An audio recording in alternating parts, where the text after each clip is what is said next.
जहां से हूं वहां की बात करूंगा। भारत का रहने वाला हूं, भारत की कहानी कहूंगा। मेरा देश बदल रहा है, पर अच्छे के लिए या बुरे के लिए ये समझ नहीं आता, पर देश बदल रहा है। बड़ा अजीब बदलाव है ये। पॉलिटिशियंस हमें डिवाइड कर रहे हैं, बांट रहे हैं, और आतंकवाद हमें यूनाइट कर रहा है, हमें एक कर रहा है। देश में सब हड़बड़ी में है, सबको जल्दी है जाने की, लेकिन कोई सही समय पर सही जगह नहीं पहुंच रहा है। लोग अपनी बेटियों की शादी पर ज्यादा खर्च कर रहे हैं, पर बेटियों की एजुकेशन पर, उनकी शिक्षा पर नाम मात्र। जो जूते चप्पल हम पहनते हैं वो एयर कंडीशन शोरूम्स में बिक रहे हैं, और वो साग सब्जियां जो हमारे बच्चे और हम खाते हैं वो सड़क किनारे भरी धूप, धूल, गर्द के साए में बिक रहे हैं। जिन पुलिस वालों को देखकर मन में सुरक्षा का भाव आना चाहिए, उन्हें देखकर लोगों में डर का भाव आता है। आईएएस के एग्जाम में दहेज प्रताड़ना पर 1500 शब्दों का बेहतरीन निबंध लिखने वाला ब्रिलियंट स्टूडेंट जब सेलेक्ट होके आईएएस बन जाता है तो उसके माँ बाप लड़की पक्ष से मोटे दहेज की डिमांड हक से करते हैं। भारत के युवा स्मार्टफोन के साथ स्क्रीन गार्ड खरीदना बेहद जरूरी समझते हैं, पर दुर्घटनाजन्य हाईवे पर हेलमेट पहनने की चिंता उन्हें बिल्कुल नहीं होती। पर देश बदल रहा है कि नहीं? हम उस दुनिया में रह रहे हैं दोस्तों, जहां आर्टिफिशियल लेमन फ्लेवर से शादियों में वेलकम ड्रिंक बनाई जाती है, और हाथ धोने के लिए फिंगर बाउल में असली नींबू निचोड़ा जा रहा है। क्या ये बदलाव सही है? नेता, मंत्रियों और कुछ पाखंडियों के चापलूसों ने जहां सड़क दूध से धोकर पवित्र करने का चलन चलाया है, क्या उन्हें कभी तरस नहीं आया कि इस देश में कितने बच्चे आज भी कुपोषण से मर रहे हैं? अगर ये सड़क को दूध से धोकर पवित्र करने वाले राजनेता इस दूध को गरीब बच्चों में बांट देते तो क्या जाता उनका? खाना पेट में जाना चाहिए, कूड़ेदानों में नहीं, नालियों में नहीं। 5 मिनट पेट्रोल खत्म होने पर धक्का लगा लें, हमारी आज की जनरेशन तो बहुत हो जाएगा। लेकिन ये सोचो, वो किसान कितनी मेहनत से धरती को सींच कर खाने पीने की चीजें उगाता है। आप सबकी माँ कितनी मेहनत से आपके लिए घर पे खाना बनाती है, पर बेटे बेटियों को फिर भी पिज्जा ऑर्डर करना होता है। बेटे को दोस्तों के साथ पार्टी करने का प्लान बन जाता है। तो किसान की मेहनत और माँ के प्यार से बने खाने का क्या होगा फिर? क्या लिखा होगा उस खाने की किस्मत में? कूड़ादान या गटर?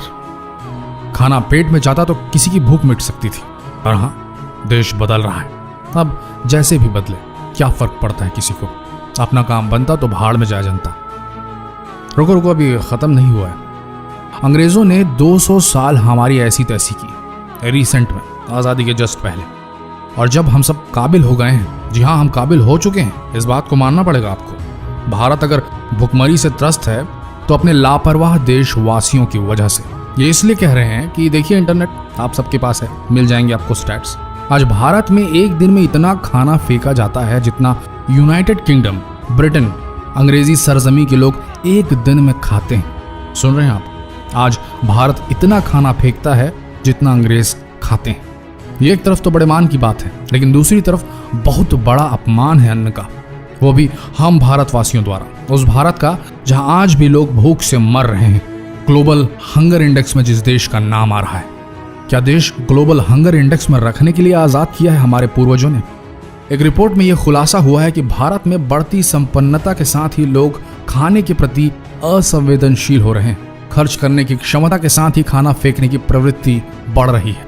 हाँ, तो अगर ऐसा ही है, आपको लग रहा है कि आपके पास बहुत पैसा आ गया है और आपको थोड़ा बहुत खाना फेंकने से कोई नुकसान नहीं होगा, तो सुन लीजिए, ये जिसे आप थोड़ा मोड़ा खाना फेंकना कह रहे हैं ना, ये कितना ज्यादा खा रहा है आपके देश को, देश की अर्थव्यवस्था को, देश की महंगाई दर को, और खुद आपकी इंसानियत की जड़ को।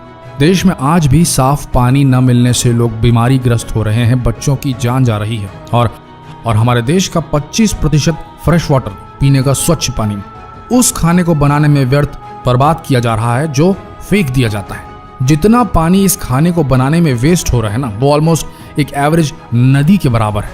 40% of the food produced in India is wasted. इस वेस्टेड खाने को अगर सही डिस्ट्रीब्यूट किया जाए तो पूरा देश भर पेट भोजन कर लेगा। ये एक सच्चाई है। देश भुखमरी का शिकार नहीं, सही व्यवस्था के एब्सेंस का शिकार है।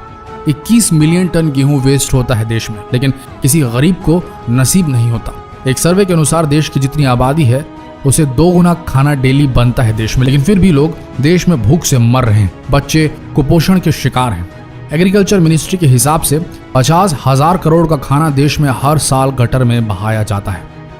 ध्यान से सुनिए, हम उसी देश की बात कर रहे हैं जहां अन्न को भगवान माना जाता है, जहां खाने के दाने को फेंकना हराम माना जाता है। एक ऑर्गेनाइजेशन जिसका नाम भूख है, उसके सर्वे के मुताबिक 20 करोड़ भारतीय रोजाना बिना भोजन के सोते हैं।